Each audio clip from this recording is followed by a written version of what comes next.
الحمد للہ رب العالمین والصلاة والسلام علی خاتم النبیین وعلی آلہ واصحابہ اجمعین وبعد۔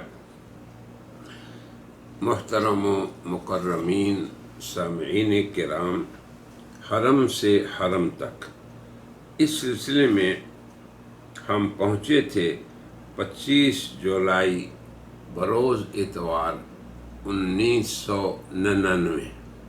کہاں پہنچے تھے؟ بلیک برن سے مانچسٹر۔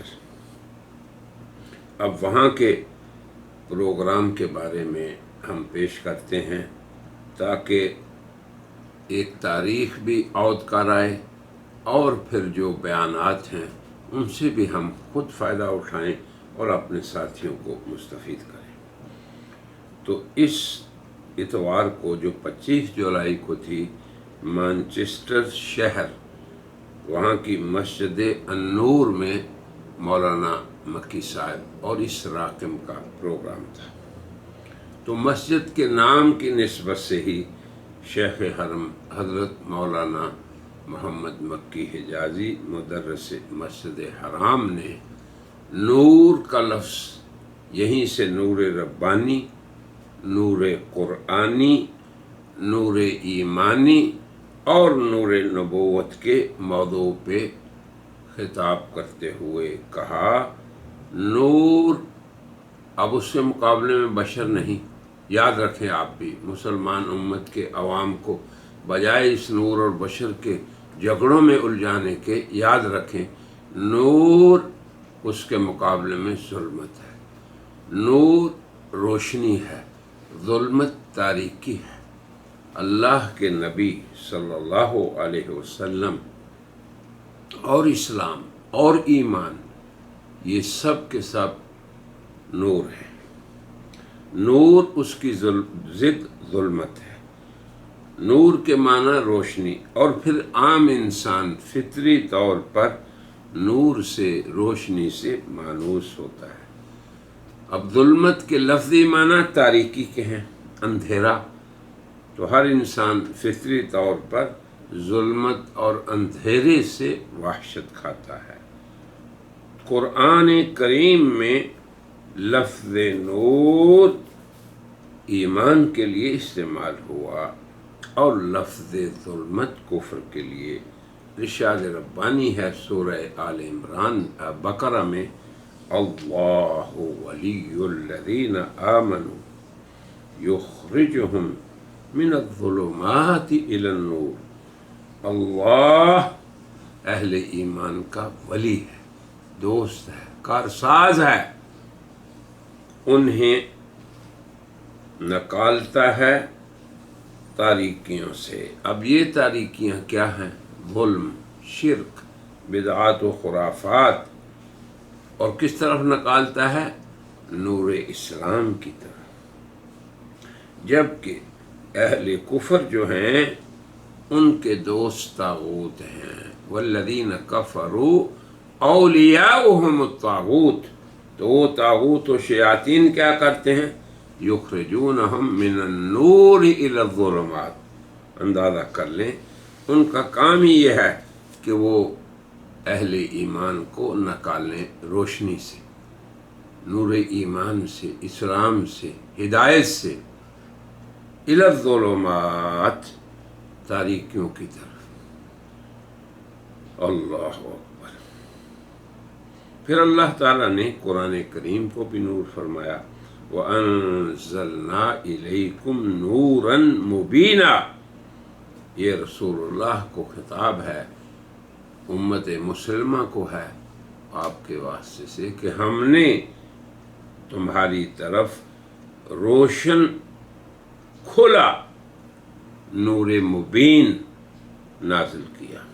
ہر دیکھنے والا، پڑھنے والا قرآن حکیم کو کھلی روشنی سمجھتا ہے، جس میں ایسا نور معرفت ہے جو حقیقی نور ہے۔ اس کے اندر آنے کے بعد انسان اس کائنات کی حقیقت سے آگاہ ہو جاتا ہے۔ یہ روشنی سے ملتی ہے کہ یہ دنیا فانی ہے، اور اصل وما هذه الحیات الدنیا الا لہو و لعب، کھیل تماشا ہے۔ حقیقی زندگی، ابدی زندگی، اس کا ادراک قرآن کریم سے ملتا ہے۔ یہی وہ نور ہے جس کے بارے میں ارشاد ربانی ہے وَاتَّبَعُوا النُّورَ الَّذِي أُنزِلَ مَعَهُ، وہ اہل ایمان اس نور کی پیروی کرتے ہیں۔ یہ قرآن کریم اللہ نے اس لیے حضور اکرم صلی اللہ علیہ وسلم پہ نازل فرمایا اور آپ نے امت کو دیا تاکہ امت اس نور کو اپنے ساتھ رکھے زندگی کے ہر شعبے میں۔ یہ ہے وصف اہل ایمان کا۔ اس لیے نہیں ہے کہ قرآن کو بند کر کے اپنے گھروں میں اونچی جگہ پر رکھ دیں اور اس کو قسموں وغیرہ کے لیے یا تعویذ وغیرہ کے لیے استعمال کریں۔ یہ اتباع کے لیے ہے۔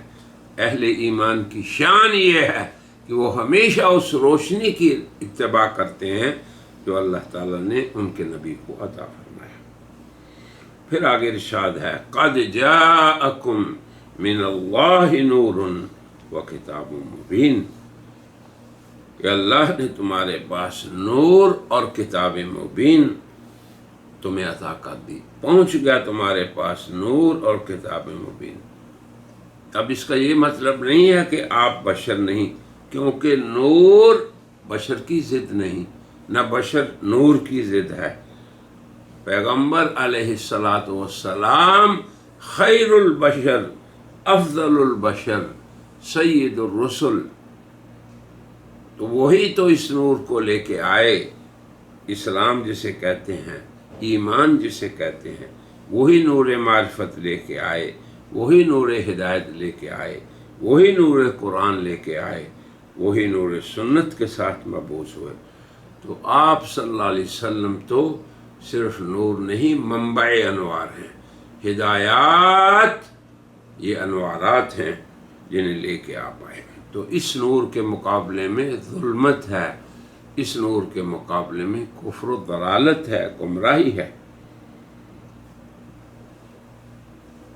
تو آپ صلی اللہ علیہ وسلم کے سراپا نور ہونے میں، بلکہ منبع نور، روشنیوں کے سرچشمہ ہونے میں کسی کو کیا شک ہے؟ مگر بشر کی نفی کرنا یہ جہالت ہے۔ خود حضور فرما رہے ہیں قل انما انا بشر مثلکم، اے لوگو میں تمہاری طرح بشر ہوں، یوحی الی، اللہ کی طرف سے نور وحی مجھے دیا جاتا ہے۔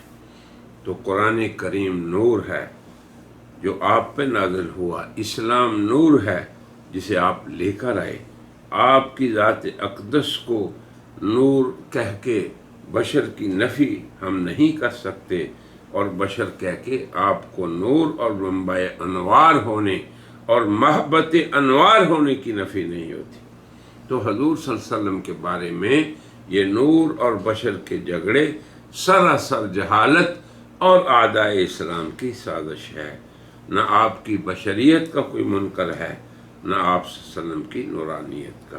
اور کیوں منکر بھی ہو کہ اللہ کا قرآن کہہ رہا ہے قل انما انا بشر مثلکم، انما انا بشر مثلکم یوحی الی، کہ میں ایسا بشر ہوں، عظیم الشان بشر، جس پہ اللہ کی وحی کا جو محبت ہے اور اس پہ اللہ کی وحی اترنے والی ہے۔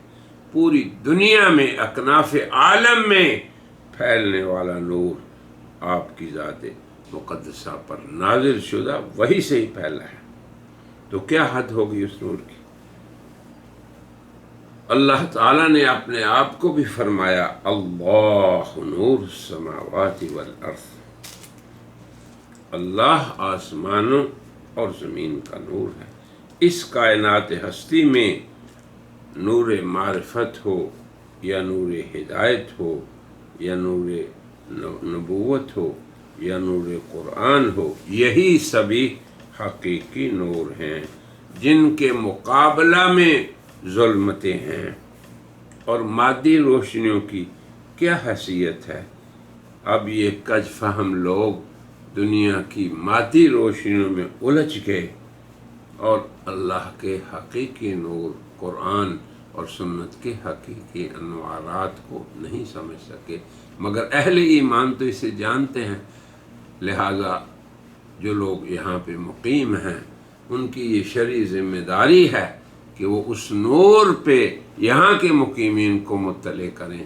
انہوں نے آپ پہ احسان کیا کہ یہاں کام کاج کا موقع آپ کو دیا، آپ ان پہ احسان کریں کہ ان پہ اس حقیقی نور کو کھول کھول کر بیان کر دیا۔ راکم سعید احمد نے مسجد نور مانچسٹر میں نور ایمان کی حلاوت، مشیرین، اس کی مٹھاس اور اس کے لانے والے حضرت خاتم النبیین صلی اللہ علیہ وسلم کی شفقت و رحمت کو بیان کرتے ہوئے کہا کہ امت مسلمہ کو اپنے نبی خاتم صلی اللہ علیہ وسلم کی طرف نسبت ہونے سے یہ امت خیر امت کا لقب پانے لگی۔ کنتم خیر امت اخرجت للناس۔ اب آپ دیکھ لیں کہ ہم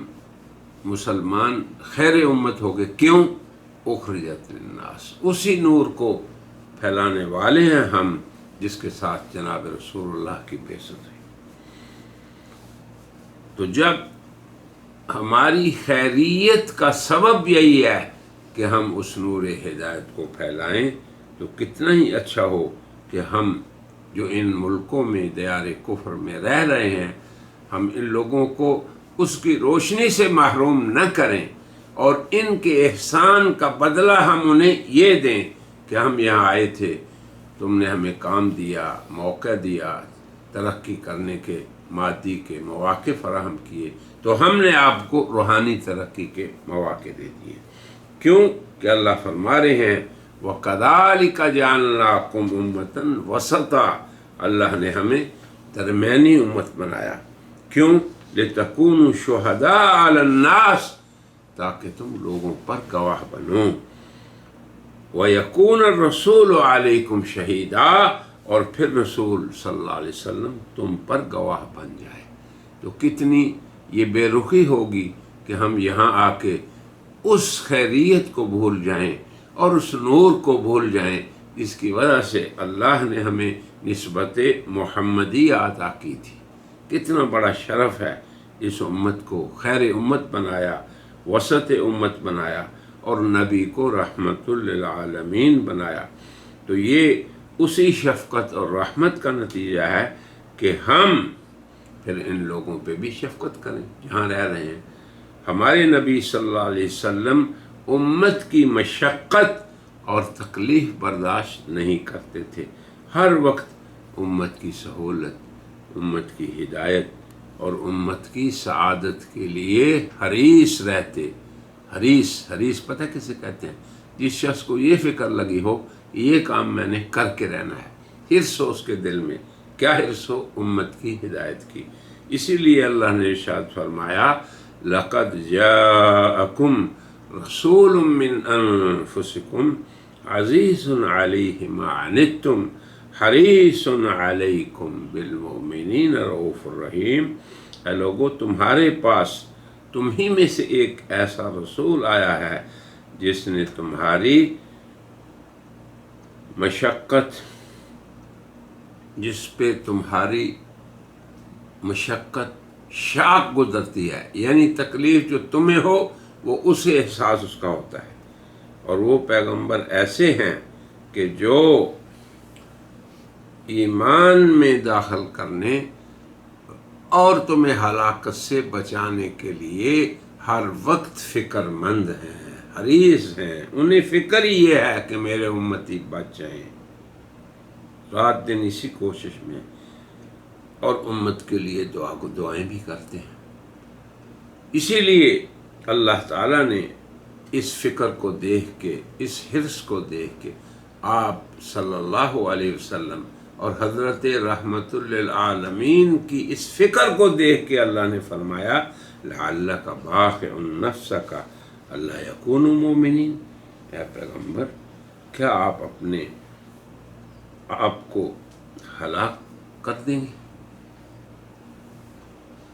اس لیے کہ یہ مومن کیوں نہیں ہوتے. یہ تھی حرص جناب رسول اللہ کو، یہ تھی فکر جناب رسول اللہ کو امت کی. یہی فکر ہم مسلمانوں کو آگے سے ورثے میں ملنی چاہیے. یہی فکر آگے سے علماء اور داعیان حق کو ملنی چاہیے، کیونکہ وہی لوگ پیغمبر کے وارث ہیں.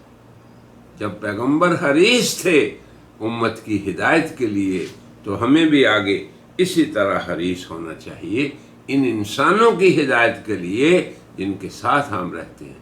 کہیں کل کو قیامت کے دن یہ لوگ ہمیں یہاں سے گلے سے نہ پکڑ لیں کہ اے اللہ ان کے پاس نور ہدایت تھا، انہوں نے کیوں ہمیں تقسیم نہیں کیا. برادران اسلام، اس اپنی ذمہ داری کا احساس کریں اور اسے سمجھیں.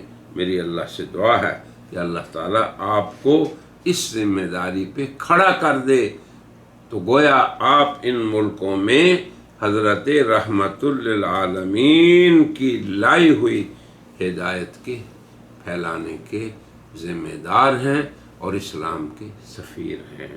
چلیں اب اگلی مجلس ہم بعد میں کریں گے، اور اسی پہ آج اکتفا کر کے کہتے ہیں وآخر دعوانا ان الحمد للہ رب العالمین.